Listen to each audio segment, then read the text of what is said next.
सर्दियों की एक उदास मगर खूबसूरत शाम थी।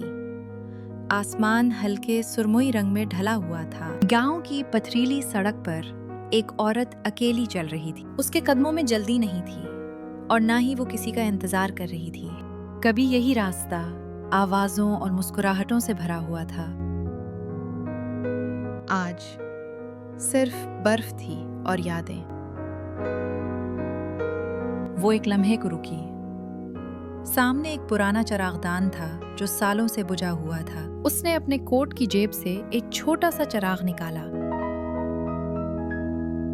चिराग जलाया और आहिस्ता से चिरागदान में रख दिया। हुआ चली, शोला हिला मगर बुझा नहीं। वो चिराग को देखती रही जैसे अपने दिल की हालत देख रही हो। वो वहां से चली गई बगैर पलटे, क्योंकि कुछ रोशनियों का काम रास्ता दिखाना होता है, नाम बनाना नहीं। अगर आपको ये कहानी अच्छी लगी हो तो चैनल को सब्सक्राइब जरूर करें।